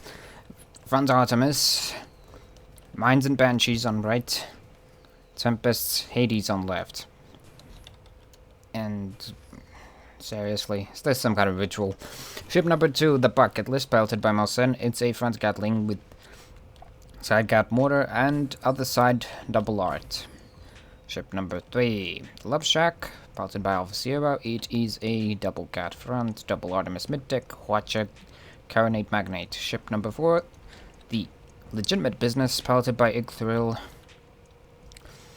It is a interesting Crusader with a Lumberjack, Artemis, and the Lens Gun on their left and no right, and with a Gatling, Flak, Watcher on their right. Both teams attempting to do some a sort of, well, mid to long range shenanigans, as it seems that red team is insistent on pounding that wall. Yes indeed, yes indeed, Crusader has been somewhat common. However, I have to say the primary proponent of Crusader is Hellfire, who is currently on the Brave Wrath. However, the Crusader's main issue is it's a glass cannon. The moment you flank it, put a little bit of pressure on it, it's gone. It's the literal definition of a glass cannon. More so than the Spire. Especially when something rams. However, on this other underhand, you can't easily pop a Crusader. Battle begins. As the Love Shack gets pounded, lasers start going pew pew. Now there are 2 Junkers in position, and currently blue team cannot decide which one to shoot at. The Brave Wrath, however, seems to be popped, and it does seem to be the primary target of the blue team. Brave Wrath attempting to back up, losing its armor and balloon, almost as the Love Shack is getting double Gatlinged. Brave Wrath close to armor break, but the first break is on the Love Shack. Brave Wrath, however, loses its armor and gets lasered, poked. Flax, no flax. I have to wonder, does the Legitimate Business have a flak? No, it has an Artemis. Currently, Brave Earth at a third of its perma, whereas the blue team has not suffered any serious damage. It seems that the double Junker shenanigans doesn't work when you lost balloon. And here's the situation where the Junkers just can't deal enough damage against the Legitimate Business to kill it. Probably because they have mostly Artemi, with maybe the odd Hades on the Brave Wrath. Not enough damage. Especially when the Brave Wrath is the primary target of the blue team. Not a lot of fire can happen if you're getting targeted. Indeed saddening.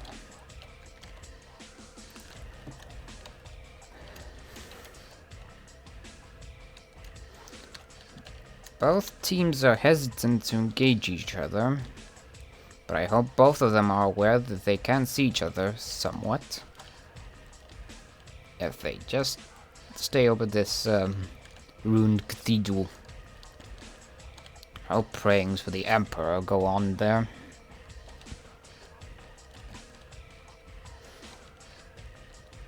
Though I can't see any distinguishable Imperial sigils. Or the Aquila. Maybe looters stole it all. Both teams just backing up. Oh, a pause has been requested. However, I cannot grant this pause yet. And now I guess I can pause.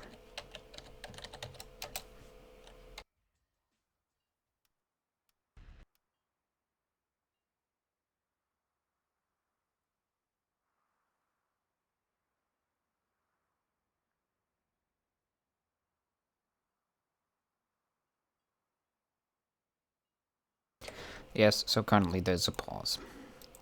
I will wait in this screen whilst the pause is in effect.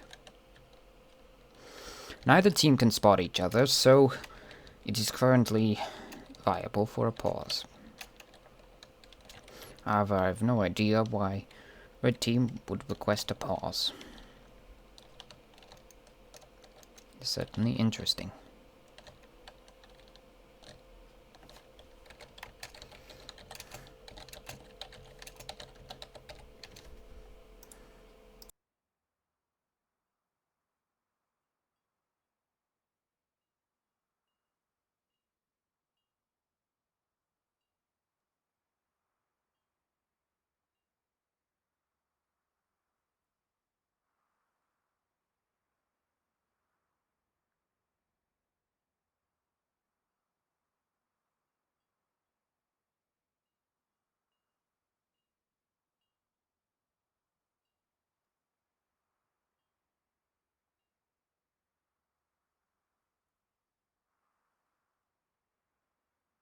It seems that red team is going to be using... No, the stream's still here. Ah, and it is time to unpause.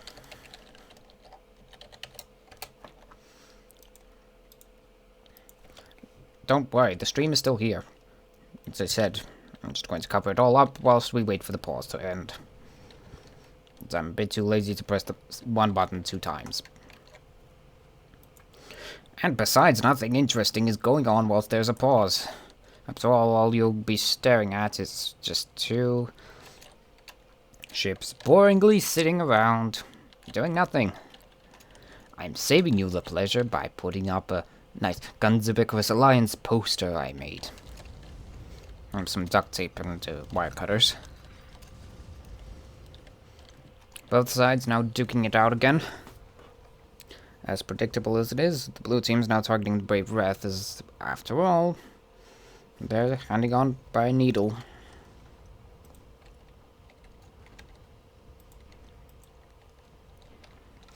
But retaliation fire is going out as well. Brave Wrath now attempting to make a fast retreat under the coordinated assault from both blue ships.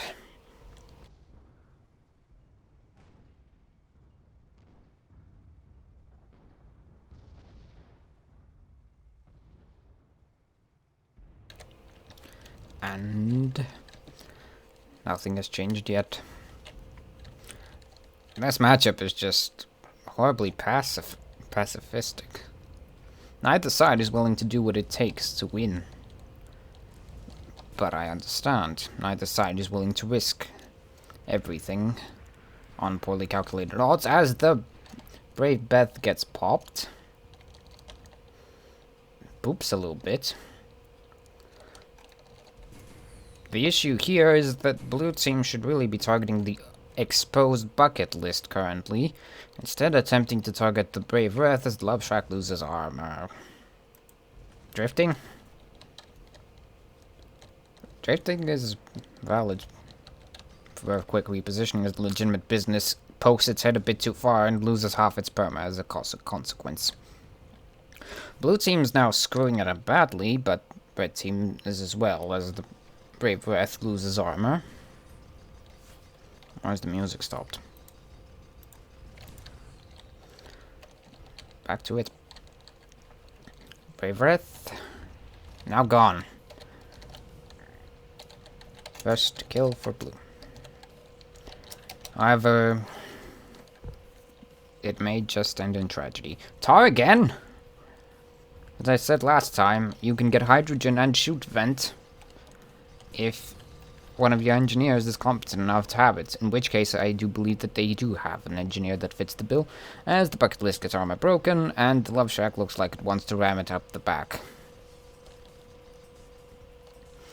A bit of a nudge, not enough inertia.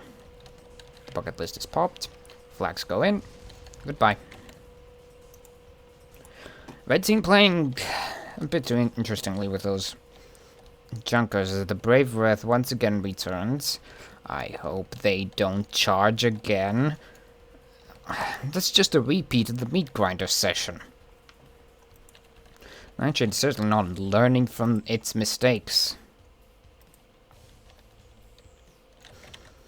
But blue team is not doing good either.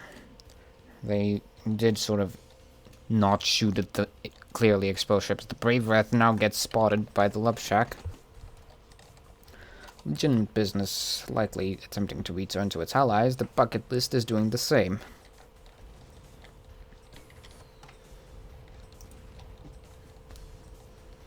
Tempest spam. Tempest spam. Artemises go in as well. Brave Breath under fire, backs up into a corner. Legitimate business now spotted. Bucket list is as well. And we're back to the sniping match. Keep in mind, blue has been damaged. Legitimate business exposing itself and taking a boatload of Tempest to the face. Now making the smart choice to duck away. What I would suggest for blue right now is to fire on the Love Shack. Or rather, no, the bucket list.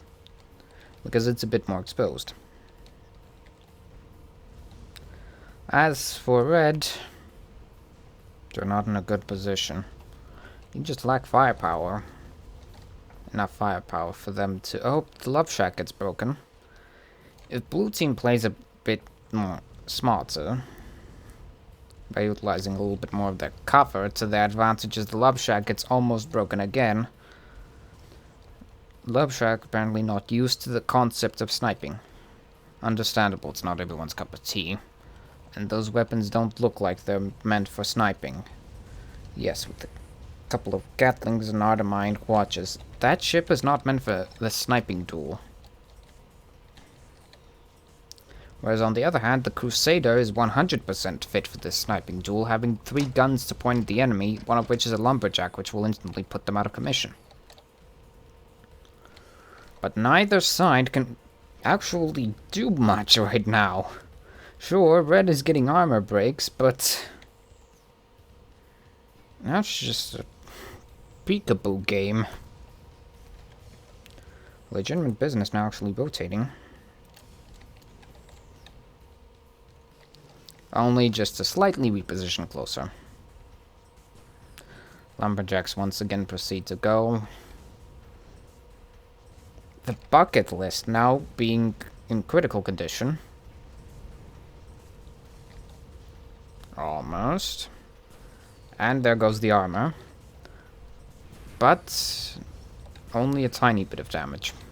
Love Shack really being not that useful right now, as it is too far to do any feasible damage. The legitimate business backs off as the Love Shack just kind of stays there, not realizing that its ally is no longer supporting it. But there is some poking of the laser. Love Shack loses armor, being exposed just a bit too much, and being out of position. Brave Breath taking a bit of balloon damage. The Crusader now smartly backs off, as the Junkers are now starting to pour in. You see, I suggest bringing failsafe to all Crusaders. There's no reason not to have it. I mean, seriously.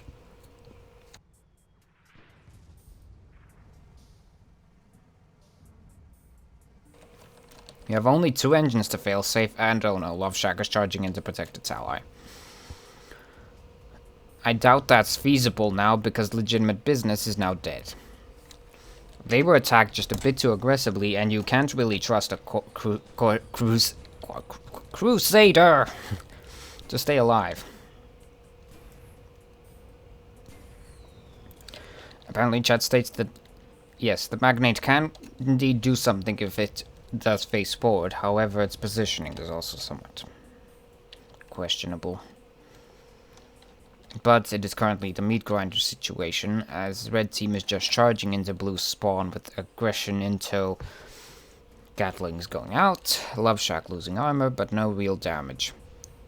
Crusader comes back. As for why a Crusader should have Moonshine, you only have 2 engines to fail safe. It's easily doable by the top deck engineers. The Love Shack loses a third of its perma, and there goes the Love Shack. Now blue team is getting the short end of the meat grinder stick as the bucket list bumps the mountain a bit too hard. And dies. A most peculiar death. Well, that was a risky play, but it lucked out for blue as the red team just simply borked everything up. And a mine. Just simply to insult the enemy in the face. No better way to tell your enemy that you hate them by simply tossing a mine. But you can also tell that to your ally.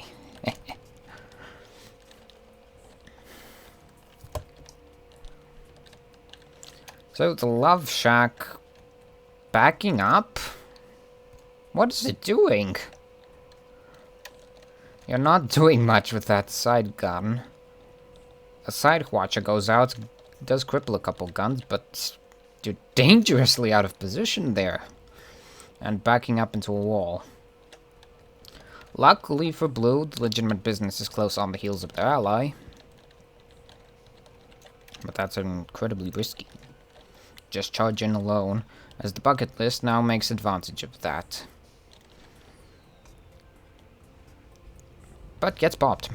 Legitimate business still showing air superiority with its lumberjack.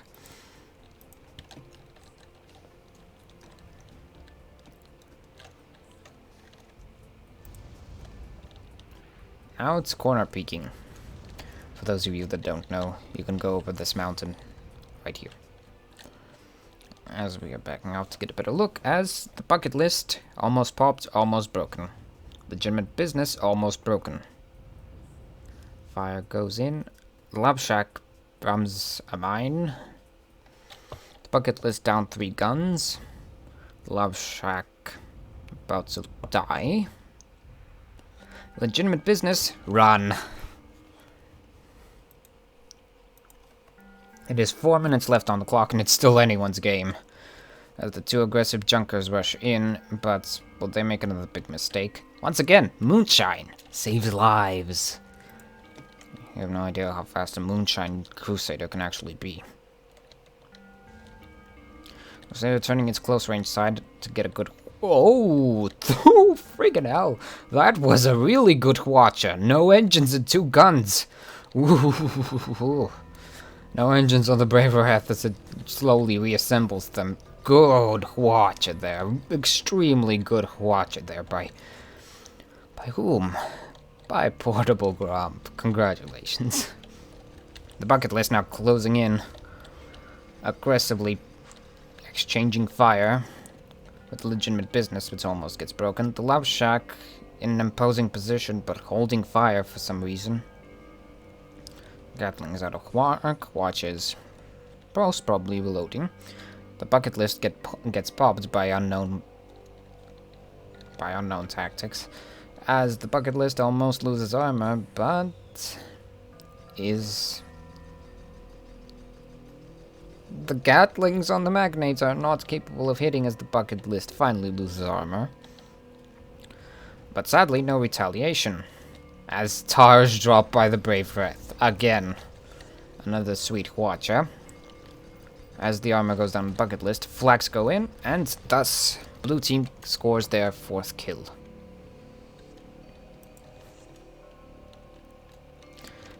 Yes, indeed. That was some good dodging during the escape and current battle. However, red team is currently now completely screwed. The Love Shack will indeed probably lose armor. But no.